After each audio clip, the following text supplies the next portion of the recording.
Hello friend, good evening. Welcome to Hindi Sahitya YouTube channel with Ankita Mishra. आप लोग कैसे हो फ्रेंड? कैसे बीत रहा है समय आप सबका? आप लोगों की स्टडी कैसी चल रही है? अभी तो बहुत सारे एग्ज़ाम आ चुके हैं हमारे, तो किस किस की तैयारी कौन कौन लोग कर रहे हो, सभी लोग कमेंट कर दीजिए। और हमारा टॉपिक है फ्रेंड, हमारा टॉपिक अभी उपन्यास का चल रहा है। तो उपन्यास का पहला पार्ट हमने कल अपलोड किया था, आज ये दूसरा पार्ट है। दूसरे पार्ट में पूरा उपन्यास कंप्लीट हो जाएगा फ्रेंड।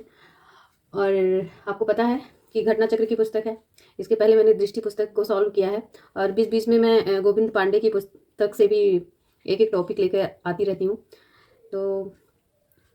तो आप लोग चैनल को सब्सक्राइब कर लीजिए, लाइक शेयर कीजिए फ्रेंड। और जो भी सीरियल वाइज पढ़ना चाहते हैं तो दृष्टि की पुस्तक एकदम टॉपिक वाइज सीरियल से है, प्लेलिस्ट में आप जाकर देख सकते हैं। सबकी प्लेलिस्ट अलग अलग बनी हुई है और एक एक टॉपिक की पूरी अलग अलग प्लेलिस्ट है, आपको कहीं भी ढूंढना नहीं पड़ेगा, तो आप जाके देख सकते हैं फ्रेंड। तो चलिए आज हम देखते हैं 65 नंबर प्रश्न से। और प्रश्न है हमारा, कृष्णा शोक्ति की कौन सी कृति साझी संस्कृति पर है? ऑप्शन है मित्रो मरजानी, हम हसमत, जिंदगी नामा, यारों का यार। तो फ्रेंड साझी संस्कृत पूछा गया है, कौन सी कृति साझी संस्कृत पर है? तो जिंदगी नामा है, option C is right answer, और बहुत ही चर्चित उपन्यास है इनका। नेक्स्ट प्रश्न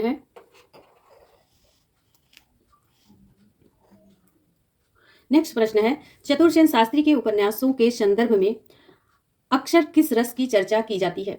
ऑप्शन है श्रृंगार रस की, शांत रस की, इतिहास रस की, या अद्भुत रस की।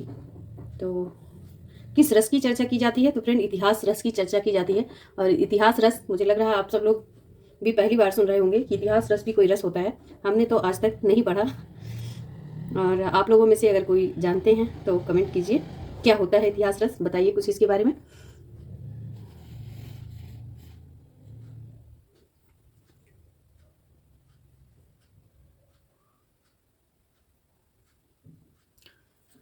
चतुरसेन शास्त्री के उपन्यासों के संदर्भ में अक्सर इतिहास रस की चर्चा की जाती है।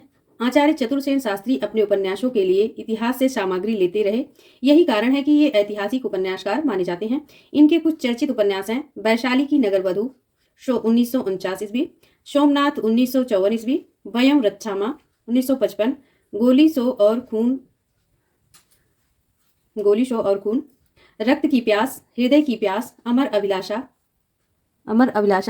एक सेकेंड, अमर अभिलाषा, नरमेध, अपराजिता, धर्मपुत्र और आलमगीर। एक बार फिर से देखिए, कुछ मिस्टेक हुआ था।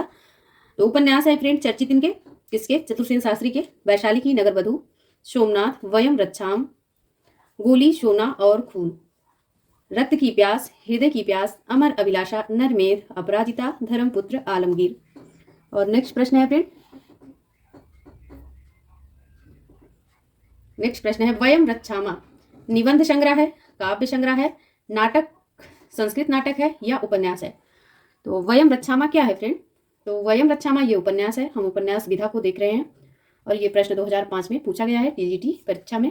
और नेक्स्ट प्रश्न है फ्रेंड, वैशाली की नगरवधु उपन्यास के लेखक हैं वृंदावन लाल वर्मा हैं, आचार्य चतुरसेन शास्त्री हैं, इलाचंद्र जोशी हैं, यशपाल हैं।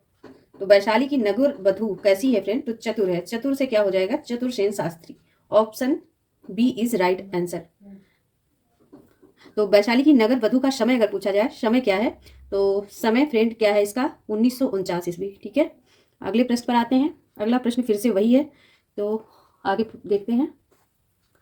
अगला प्रश्न है, मानस के हंस उपन्यास के लेखक हैं, और ऑप्शन है अमृतलाल नागर या यशपाल।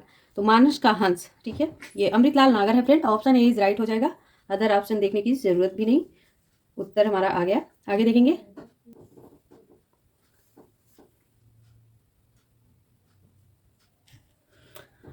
तो मानस का हंस 1972 एक जीवनी परक उपन्यास है, जिसे तुलसीदास को केंद्र में रखकर लिखा गया है, और इसके लेखक अमृतलाल नागर हैं। इनके अन्य उपन्यास हैं शतरंज के मोहरे, सात घूंघट वाला मुखड़ा 1968, एकदा नैमी शारण्य 1972, खंजन नयन 1981, करवट 1985, पीढ़ियां 1990। और अन्य महत्वपूर्ण तथ्य हैं, अमृतलाल नागर ने सूरदास के जीवन को केंद्र में रखकर खंजन नयन नामक उपन्यास लिखा है। शतरंज के मोहरे में अवध के नवाबों का हसोन्मुख जीवन सफलतापूर्वक चित्रित है। तो इसको ध्यान रखेंगे। अमृतलाल नागर ने सूरदास के जीवन को केंद्र में रखकर कौन सा उपन्यास लिखा? खंजन नयन। और मानस का हंस ये जीवनी पर उपन्यास है। तो किसको केंद्र में रखकर लिखा गया? ये तुलसीदास को। इसको ध्यान रखेंगे आप। आगे देखेंगे अगले प्रश्न को। अगला प्रश्न है, इनमें से कौन सा उपन्यास जीवनी परक है? खंजन नयन, मृगनयनी, आपका बंटी या कली कथा बाया वाई पास? तो खंजन नयन है friend, option A is right answer. और किसको केंद्र में रखकर लिखा गया है खंजन नयन? तो सूरदास को। इसको ध्यान रखेंगे आप। अगला प्रश्न है, इनमें से कौन सा उपन्यास राही मासूम रजा द्वारा लिखित है? नूतन ब्रह्मचारी है, आधा गांव है, काला जल है या पुनर्नवा है? ठीक है, तो ठीक है फ्रेंड, आधा गांव है ना, option B is right answer.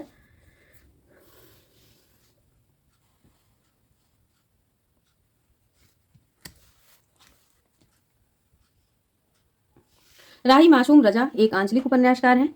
इनका आधा गांव सिया मुसलमानों की जिंदगी पर लिखा गया है। पहला उपन्यास, इसमें भारत के विभाजन के पहले और बाद की जिंदगी को उभारा गया है। इनके अन्य प्रमुख उपन्यास हैं टोपी शुक्ला, ओस की बूंद, सीट नंबर 75, सीट नहीं है सीन, तो ओस की बूंद, सीन 75, हिम्मत जौनपुरी, दिल एक सादा कागज। तो दिल एक सादा कागज किसका है? राही मासूम रजा का है। ठीक है, राही मासूम रजा जी टोपी भी पहनते हैं। आगे देखेंगे अगले प्रश्न को। और अगला प्रश्न है फ्रेंड, आधा गांव इनमें से किस विधा की रचना है? कहानी, उपन्यास, नाटक, संस्मरण? तो क्या है फ्रेंड? ये उपन्यास है, option B is right answer. अगला प्रश्न देखिए फ्रेंड, 77 नंबर, क्योंकि आगे के प्रश्न जो है वो रिपीट हैं। तो पूछा गया फ्रेंड, इनमें से कौन आंचलिक उपन्यासकार हैं? प्रेमचंद हैं, जयशंकर प्रसाद हैं, राही मासूम रजा हैं या जैनेन्द्र कुमार हैं? इनमें से कौन आंचलिक उपन्यासकार हैं फ्रेंड? ठीक है, तो Rahi Masoom Raza, option C is right answer. और ये क्वेश्चन है कि आंचलिक उपन्यास के प्रवर्तक कौन माने जाते हैं? आप कमेंट कर दीजिए इस प्रश्न का उत्तर। नेक्स्ट प्रश्न है, निम्नलिखित में कौन सा उपन्यासकार एक आंचलिक उपन्यासकार है? यशपाल, जैनेन्द्र, राही मासूम रजा या गे? तो friend option C is right answer है। फणीश्वरनाथ रेणु ने सर्वप्रथम अपनी कृति मैला आंचल 1954 को ही आंचलिक उपन्यास के नाम से अभिहित किया। प्रथम संस्करण की भूमिका में उन्होंने लिखा है, यह मैला आंचल एक आंचलिक उपन्यास है। उन्होंने प्रेमचंद के उपन्यासों में आंचलिकता खोजी, और यही नहीं, शिवपूजन सहाय के देहाती दुनिया 1926 और वृंदावनलाल वर्मा के झांसी की रानी 1946, मृगनयनी को भी आंचलिक उपन्यासों की श्रेणी में ले लिया गया। प्रस्तुत विकल्पों में राही मासूम रजा आंचलिक उपन्यासकार हैं, जिनका आधा गांव आंचलिक उपन्यास। आगे देखेंगे अगला प्रश्न, देश की विभाजन की त्रासदी किस उपन्यास में वर्णित है? राग दरबारी, गबन, झूठा सच या इन्हीं हथियारों से? तो राग दरबारी फ्रेंड किसका उपन्यास है? राग दरबारी श्रीलाल शुक्ल का है। गबन प्रेमचंद का, झूठा सच यशपाल का है, इन्हीं हथियारों से अमरकांत का है। तो कौन सा ऑप्शन राइट होने वाला है? झूठा सच। ठीक है, option C is right answer. झूठा सच प्रगतिवादी उपन्यासकार यशपाल द्वारा लिखा गया है, जो देश के विभाजन की त्रासदी पर लिखा या आधारित है। झूठा सच यशपाल के 2 भागों में लिखा गया है, यशपाल द्वारा 2 भागों में लिखा गया है। इस उपन्यास का पहला भाग वतन और देश है, जो 1958 ईस्वी में प्रकाशित हुआ है, जबकि दूसरा भाग देश का भविष्य है, जो 1960 ईस्वी में प्रकाशित हुआ। इस उपन्यास के मुख्य पात्र हैं तारा, पुरी और कनक। यशपाल के अन्य प्रमुख उपन्यास हैं पार्टी कामरेड, दादा कामरेड, देशद्रोही, मनुष्य के रूप में, अमिता, दिव्या, तेरी मेरी, उसकी बात आदि। और फ्रेंड जो मतलब फॉर्म फिल किए हैं, ठीक है, टीजीटी का, तो उनके लिए नहीं मैं कह रही हूँ, और जिन्होंने नहीं किया है फिर भी वो टीजीटी की तैयारी कर रहे हैं, मतलब नहीं किया मतलब अभी आया नहीं फॉर्म, तो कैसे फिल करेंगे? तो उनके लिए एक जरूरी सोचना है कि वो साथ में जीके भी पढ़ते रहें। जीके जीएस के क्वेश्चन भी अब की बार टीजीटी एग्जाम में पूछे जाएंगे। और अगर मान लीजिए कुछ संशोधन हुआ या वैकेंसी बढ़ गई इस दौरान, तो हो सकता है कि फिर से फॉर्म फिल कराए जाएं, एग्जाम ही ना हो, ऐसा भी सुनने में आ रहा है। खैर अभी इस बात की कोई पुष्टि नहीं है, लेकिन हाँ ये बात श्योर है, इतना एकदम ऑथेंटिक है कि अब जो है जीके जीएस टीजीटी एग्जाम में भी पूछा जाएगा। ठीक है, तो आप लोग जीके वगैरह भी पढ़ते रहिए। आगे देखिए, तो हाँ फ्रेंड, यशपाल का ये उपन्यास जो है 2 भागों में है। पहले भाग का नाम क्या है इसके? वतन और देश, जो 1958 में प्रकाशित हुआ, और दूसरे भाग का नाम है देश का भविष्य, जो 1960 में। ठीक है, आगे देखेंगे अगले प्रश्न को। तो अगला प्रश्न चलिए इस प्रश्न को देखिए, इनमें से कौन सा उपन्यास यशपाल का नहीं है? दादा कामरेड, कब तक पुकारूं, दिव्या या झूठा सच? तो यशपाल का नहीं है फ्रेंड, पूछा गया है, तो दादा कामरेड तो है, दिव्या भी है, झूठा सच भी है। अभी हमने देखा झूठा सच 2 भागों में है।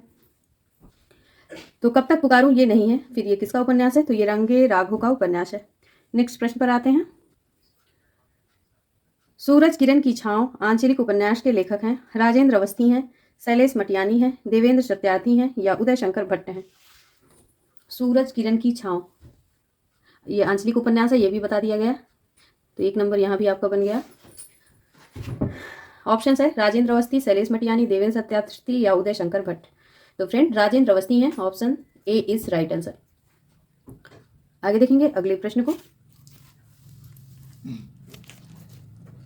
चलिए आपने आंसर भी देख लिया। निम्नलिखित में कौन सा उपन्यास नागार्जुन का नहीं है? बलशनामा, रतिनाथ की चाची, वरुण के बेटे या परती पर कथा? तो फ्रेंड परती पर कथा जो है ये नहीं है। तो फिर ये किसका है? परती पर कथा किसका है? ये फणीश्वरनाथ रेणु का उपन्यास है। अगले प्रश्न पर चलते हैं। अगला प्रश्न है फ्रेंड 84 नंबर। सांप्रदायिक समस्या पर लिखा गया उपन्यास कौन है? तमस है, बलशनामा है, अपने अपने अजनबी है या बूंद और समुद्र है? तो तमस है फ्रेंड, और ये तमस जो है किसका उपन्यास है? तो ये भीष्म शानी जी का उपन्यास है। हिंदू मुस्लिम के दंगों पर आधारित है। जिस भारत विभाजन के पूर्व हिंदू मुस्लिम में जो दंगे हुए थे उसका जायजा दिया गया है, और यह भी 2 भागों में है। ठीक है, आगे देखेंगे अगले क्वेश्चन को। चलिए इसका डिटेल देख लीजिए आप, है ना, डिटेल तो दिया है। ठीक है, तो ये 2 भागों में है, ये तो बता दिया हमने। पहले भाग में शहरी दंगे की डॉक्यूमेंट्री है, तो दूसरे भाग में परिवार के माध्यम से गांव के दंगों का चित्रण किया गया है। इनके अन्य उपन्यास हैं, मतलब इनके किनके? भीष्म शानी जी के बसंतो, पुंतो, भाग्य रेखा, कड़ियां, झरोखे, मयादास की माड़ी। अगले प्रश्न को देखते हैं। अगला प्रश्न है, निम्नलिखित रचनाओं में कौन सी ऐसी पुस्तक है जो भारत पाकिस्तान विभाजन को लेकर लिखी गई है? तमस है क्या, आधा गांव है, कितने पाकिस्तान है या राग दरबारी है? तो निम्नलिखित रचनाओं में कौन सी ऐसी पुस्तक है जो भारत पाकिस्तान विभाजन को लेकर नहीं लिखी गई? तो friend option D is right answer, ये राग दरबारी है, ऑप्शन डी करेक्ट हो जाएगा। और ये किसकी पुस्तक है? तो ये श्रीलाल शुक्ल की व्यंग पुस्तक है, मतलब व्यंग उपन्यास है ये। आगे देखेंगे अगले प्रश्न को। अगला प्रश्न है, निम्नलिखित में से किस उपन्यास का कथानक भारत पाकिस्तान विभाजन पर आधारित नहीं है? झूठा सच, तमस, कर्मभूमि या आधा गांव? तो फ्रेंड कर्मभूमि। तो कर्मभूमि किसका उपन्यास है? ये तो प्रेमचंद का उपन्यास है, 1932 में लिखा गया है। जबकि झूठा सच, आधा गांव या तमस, तो ये तीनों जो है भारत पाक विभाजन पर आधारित है। झूठा सच यशपाल का है, तमस भीष्म शानी का उपन्यास है, और आधा गांव कैसा है? मासूम है, तो राही मासूम रजा का है। अगले प्रश्न पर आते हैं फ्रेंड। अगला प्रश्न है पाप और पुण्य के चिरंतन नैतिक प्रश्न को किस उपन्यास में प्रस्तुत किया गया है? सामर्थ्य और सीमा, चित्रलेखा, भूले बिसरे चित्र या आखिरी दांव? तो कौन सा ऑप्शन करेक्ट? तो friend option B is right answer, Chitralekha. और ये किसका उपन्यास है आप कमेंट कीजिए। चित्रलेखा भगवती चरण वर्मा की औपन्यासिक कृति है। भगवती चरण वर्मा को उपन्यास के रूप में प्रतिष्ठित करने वाला उनका उपन्यास चित्रलेखा है, जिनमें पाप पुण्य के चिरंतन नैतिक प्रश्न को प्रस्तुत किया गया। इनके अन्य प्रमुख उपन्यास हैं पतन, 3 वर्ष, टेढ़े मेढ़े रास्ते, आखिरी दांव, भूले बिसरे चित्र, चित्ररेखा, सीधी सच्ची बातें और शबई नचावत राम गोसाई। ये बहुत ही इंपॉर्टेंट उपन्यास है इनका। आगे देखेंगे अगले प्रश्न पर आते हैं फ्रेंड। अगला प्रश्न है, बावन दास इनमें से किस उपन्यास का पात्र है? गोदान का है, परती पर कथा का है, बलशनामा का है या मैला आंचल का है? तो बावन दास इनमें से किस उपन्यास का पात्र है फ्रेंड? तो option D is right answer, मैला आंचल। ठीक है, option D is right answer.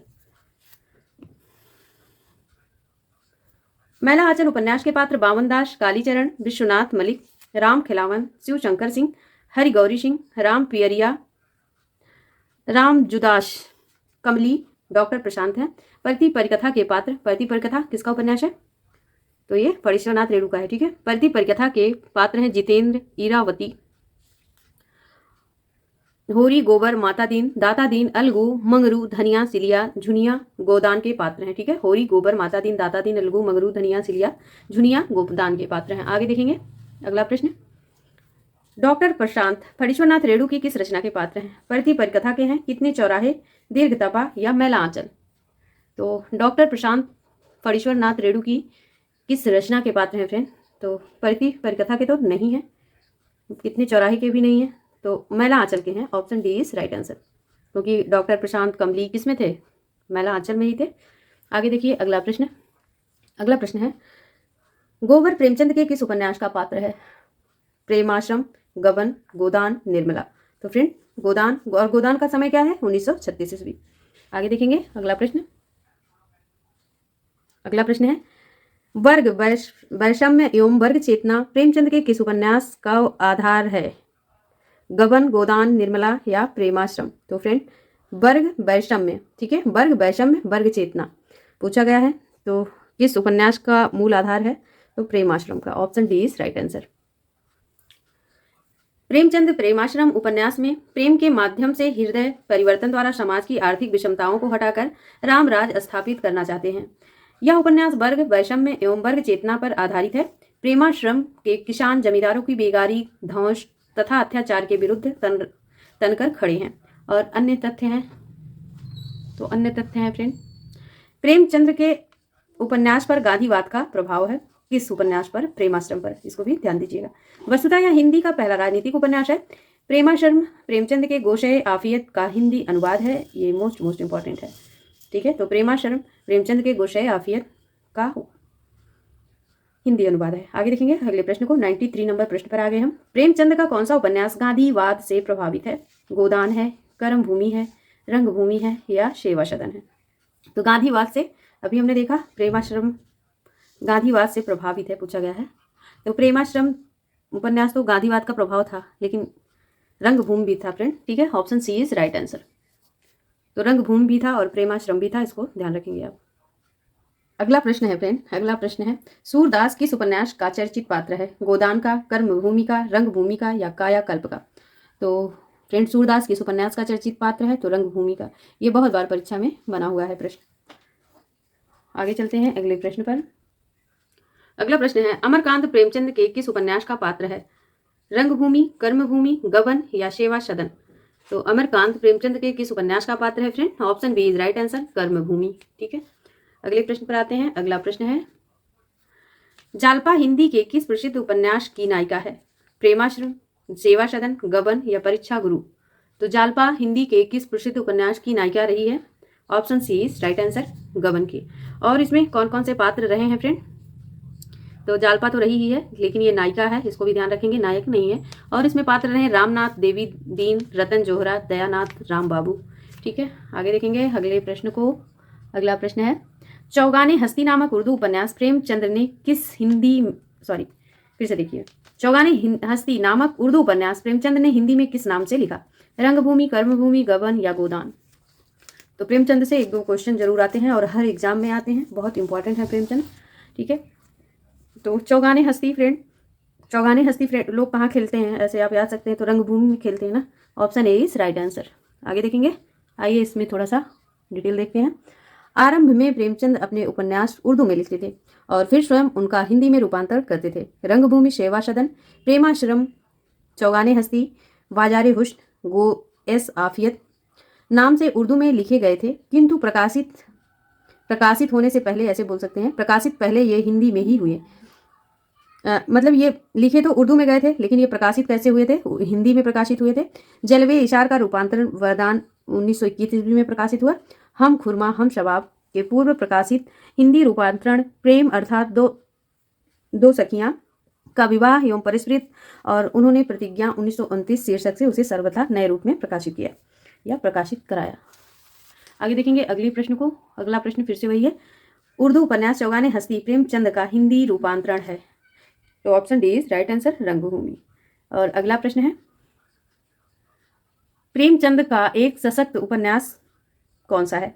राजनैतिक है, गोदान पूछा गया फ्रेंड, गोदान के बारे में। प्रेमचंद का एक सशक्त उपन्यास गोदान है, तो क्या है ये? राजनैतिक है या धार्मिक है या सामाजिक है या ऐतिहासिक है? तो फ्रेंड ये सामाजिक उपन्यास है। आइए देखते हैं डिटेल इसका। गोदान प्रेमचंद का अंतिम और सर्वश्रेष्ठ सामाजिक उपन्यास है। यह उनकी प्रौढ़तम कृति है। गोदान प्रेमचंद का संपूर्ण जीवन अनुभव सिमट कर केंद्रीभूत हो गया। होरी उपन्यास का नायक वह किसानों का प्रतिनिधि है। धर्म के ठेकेदार छोटे बड़े महाजनों और जमींदारों के जाल में उलझा हुआ मर्यादावादी किसान घिसते घिसते मजदूर हो गया और पिसते पिसते सौ। दूसरी ओर सभ्य नागरिक समाज की स्थिति और सामाजिक उत्थान के लिए आशाप्रद नहीं है। तो इसमें घरेलू जीवन से संबंधित उपन्यास है, ठीक है, सामाजिक उपन्यास है ये। और इसमें कोई मजदूर, ठेकेदार, महाजन, इन सब का जिक्र हुआ है। आगे देखेंगे अगले क्वेश्चन को। निम्नलिखित उपन्यासों में से प्रेमचंद का अंतिम उपन्यास कौन सा है? तो गोदान है friend, option D is right answer. अगला प्रश्न है, प्रेमचंद द्वारा उर्दू भाषा में लिखा गया उपन्यास बाजारे हुस्न हिंदी रूपांतरण है। कायाकल्प है, सेवा सदन है, गबन है या रंगभूमि है? तो फ्रेंड ये सेवा सदन है, option B is right answer. और ये सेवा सदन का समय क्या है? 1918, ठीक है। और बाजारे हुस्न कब लिखा गया था? तो 1914। लेकिन जब इसका रूपांतरण हुआ, हिंदी रूपांतरण हुआ, तो कब हुआ? 1918 में। आगे देखेंगे। और इसमें वैश्यावृत्ति और वैवाहिक समस्या, दहेज प्रथा, अनमेल विवाह, इन सबको लेकर चर्चा हुआ है। आगे देखेंगे अगले क्वेश्चन को। अगला क्वेश्चन है, गोदान उपन्यास है यथार्थवादी है, आदर्शोन्मुख यथार्थवादी है, आदर्शवादी है या यथार्थोन्मुख आदर्शवादी है? तो गोदान फ्रेंड यथार्थोन्मुख आदर्शवादी उपन्यास है। अगले प्रश्न पर आते हैं। अगला प्रश्न ये रहा, ठीक है। अगला प्रश्न ये रहा, ये देखिए, थोड़ा सा आपको दिखाई नहीं दे रहा होगा शायद। प्रेमचंद के निम्नलिखित उपन्यासों को रचना वर्ष के सिलसिलेवार क्रम में सजाइए, ठीक है। गबन, गोदान, सेवा सदन। तो पहले आ जाएगा 1936, नहीं, सबसे लास्ट में आएगा आपका सेवा सदन, क्योंकि सेवा सदन का समय क्या है? तो सेवा सदन का समय 1918 है ना। तो खा वाला लास्ट में आ गया। तो खा किस में लास्ट में है? तो option B is right answer हो जाएगा आपका, ठीक है। पहले गा आएगा सेवा सदन 1918, इसके बाद आ जाएगा आपका 1918 गबन आ जाएगा, गबन आ जाएगा फ्रेंड 1931, उसके बाद गोदान आ जाएगा, सबसे लास्ट में गोदान रहेगा, क्योंकि ये अंतिम उपन्यास भी है। तो option B is right answer हो जाएगा। आइए फ्रेंड एक बार देख लेते हैं क्रम से, है ना।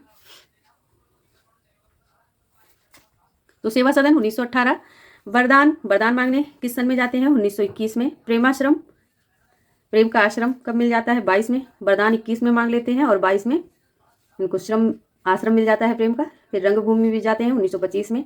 कायाकल्प 1926 में। निर्मला 1927, प्रतिज्ञा 1929 में, गबन 1931, कर्मभूमि 1932, गोदान 1936, मंगलसूत्र अपूर्ण है इनका। आगे देखेंगे अगला उपन्यास। अगला उपन्यास किसका है? प्रेमचंद का है, भीष्मशानी का है, कमलेश्वर का है या यशपाल का है? तो फ्रेंड प्रेमचंद का है। और वरदान का समय क्या रहा? 1921 ईस्वी। आगे देखेंगे और कालक्रम के अनुसार पहचानना है। तो प्रेमाश्रम, कर्मभूमि, गोदान, गबन, ऐसा तो नहीं होगा। तो इसमें कौन सा ऑप्शन करेक्ट होगा? तो प्रेमाश्रम पहले आएगा, बाकी सारे ऑप्शन आपके कट गए। तो प्रेमाश्रम 2 ऑप्शन में आ रहा है फ्रेंड, फर्स्ट में और थर्ड में। तो कर्मभूमि आ रहा है, कर्मभूमि का समय 1932 है, तो ये तो नहीं होने से रहा। तो आइए आप सी ऑप्शन पे। तो प्रेमाश्रम, प्रेमाश्रम का समय कब है? 1922 ईस्वी। गबन, गबन कब होता है? 1931 में। कर्मभूमि 1932 में, और यही ऑप्शन आपका करेक्ट है। गोदान 1936 में, option C is right answer. आगे देखेंगे अगले क्वेश्चन को। अगला क्वेश्चन है, सेवा सदन उपन्यास का समय बताना है। 1916 है, 1918 है, 1920 है या 1915 है? तो सेवा में कब लग जाते हैं? ठीक है, सेवा में कब लग जाते हैं? 1918 में। 18 वर्ष में सब लोग बालिग हो जाते हैं और सेवा में लग जाते हैं।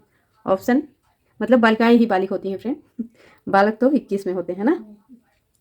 तो सेवा सदन का प्रकाशन वर्ष 1918 ईस्वी, option B is right answer. अगला प्रश्न है, मंगलसूत्र शीर्षक अधूरे उपन्यास के लेखक का नाम क्या है? अच्छा, मोहन राकेश है, प्रेमचंद्र है या शैलेश मटियानी है? इनमें से कोई नहीं है। तो फ्रेंड और प्रेमचंद है, option B is right answer. फिर से वही प्रश्न रिपीट हुआ, तो आगे बढ़ते हैं हम, है ना। आगे बढ़ते हैं, ये लीजिए। अगला प्रश्न है, प्रतिज्ञा उपन्यास के लेखक हैं नागार्जुन है, रेणु है, प्रेमचंद हैं या यशपाल हैं? तो प्रतिज्ञा उपन्यास के लेखक कौन है? प्रेमचंद है, option C is right answer. और ये सामाजिक उपन्यास है, इसमें विधवाओं और अछूतों को लेकर प्रश्न उठाया गया है। इस उपन्यास के साथ प्रेमचंद ने एक और उपन्यास लिखा, उसका नाम क्या है? निर्मला है। निर्मला में दहेज की कुप्रथा और अनमेल विवाह का भीषण परिणाम दिखाया गया है। आगे देखेंगे अगले प्रश्न को। अगला प्रश्न है, वीरांगना नामक उपन्यास के रचयिता हैं। वेरी वेरी इंपॉर्टेंट प्रश्न है। जयशंकर प्रसाद हैं, राम नरेश त्रिपाठी हैं, जगन्नाथ हैं या रामधारी सिंह दिनकर हैं। तो friend option B is right answer हो जाएगा, राम नरेश त्रिपाठी हैं। अगला प्रश्न है फ्रेंड, भाग्यवती उपन्यास के रचयिता हैं। सुदर्शन हैं, ज्ञानेंद्र हैं, राम वृक्ष बेनीपुरी हैं या अज्ञे हैं। सॉरी, भाग्यवंती है, ये भाग्यवती नहीं है। और अब की बार कौन सा उपन्यास पूछा गया था ई हमारे में, भाग्यवती या भाग्यवंती, याद नहीं आ रहा मुझे, शायद भाग्यवती था। ठीक है, तो फ्रेंड ये उपन्यास किसका है? सुदर्शन का है। Option A is right answer. और इनका पूरा नाम आइए जान लेते हैं क्या है। तो सुदर्शन जी का पूरा नाम है पंडित बद्रीनाथ भट्ट। उपन्यास तथा कहानी के क्षेत्र में इनका महत्वपूर्ण योगदान रहा है, बिल्कुल रहा है, वो तुम देख ही रहे हैं। अगला प्रश्न है, निम्नलिखित कथा कृतियों में किसका संबंध काशी से नहीं है? कल काशी काशी, गली आगे मुड़ती है, झीनी झीनी बीनी चदरिया, अलग अलग बैतरनी। तो किसका नहीं रहा है? Option D is right answer. इनका संबंध काशी से नहीं रहा है।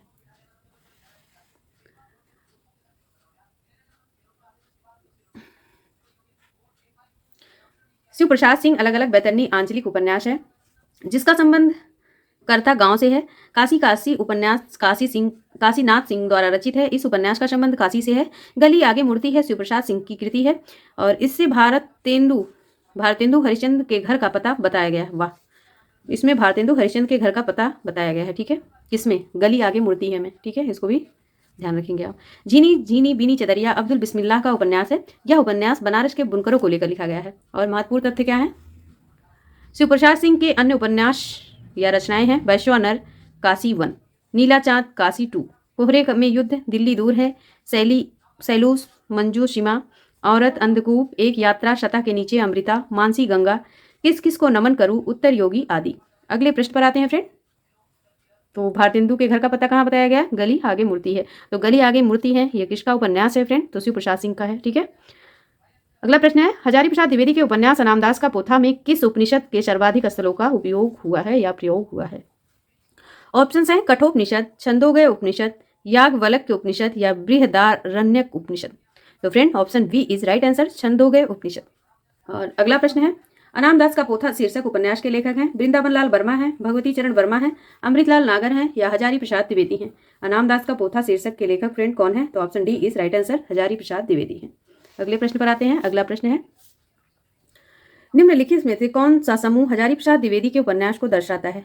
अप्सरा, अलका, प्रभावती, निरूपमा। ये तो निराला का है। झूठा सच, दादा कामरेड, देशद्रोही, दिव्या, यशपाल का है। सोमनाथ, धर्मपुत्र, वयम रक्षाम, आत्मदाह। तो ये किसका है? चतुर्सेन शास्त्री का है। बाण भट्ट की आत्मकथा, चारु चंद्रलेख, पुनर्नवा, अनामदास का पोथा। और यही ऑप्शन करेक्ट है, ऑप्शन बी।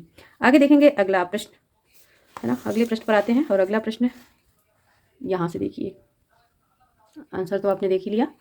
तो हजारी प्रसाद द्विवेदी के किस उपन्यास को रैक्यो आख्यान भी कहा गया है?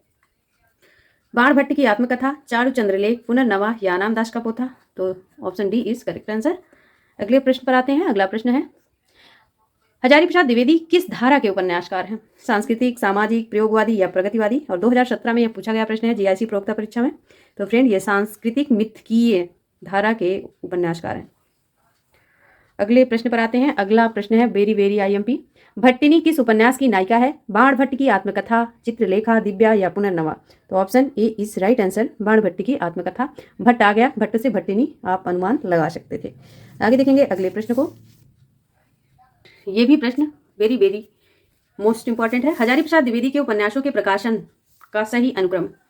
तो देखिए, बाण भट्ट की आत्मकथा, ऑप्शन ए। बी, चारुचंद्र लेख, पुनर्नवा, अनामदास का पोथा। यही ऑप्शन करेक्ट है। कैसे करेक्ट है? करेक्ट ऐसे है क्योंकि बाण भट्ट की आत्मकथा 1943, चारुचंद्र के लेख 1963 और पुनर्नवा, ठीक है, पुनर्नवा की बात नहीं, हाँ बिल्कुल, पुनर्नवा 1973, अनामदास का पोथा 1973। तो दोनों का समय एक ही है। आगे देखेंगे अगले प्रश्न को। अगला प्रश्न है, पंडित किशोरी लाल गोस्वामी का उपन्यास निम्नलिखित में कौन सा नहीं है? तरुण तपस्विनी, रजिया बेगम या रंगमहल में हलाहल, राजकुमारी या भोजपुर का ठग? तो पंडित किशोरी लाल गोस्वामी का उपन्यास निम्नलिखित में कौन नहीं है पूछा गया, तो भोजपुर का ठग है friend, option D is right answer. तो भोजपुर का ठग किसका उपन्यास है? अगर किशोरी जी का नहीं है तो ये गहमरी का होगा। चलिए देखते हैं, पता करते हैं। तो भोजपुर का ठग किशोरी लाल गोस्वामी का उपन्यास नहीं है बल्कि गोपाल राम गहमरी का है। बिल्कुल, राइट है। तो पंडित किशोरीलाल गोस्वामी ने सामाजिक एवं ऐतिहासिक विषयों पर लगभग 65 उपन्यास लिखे।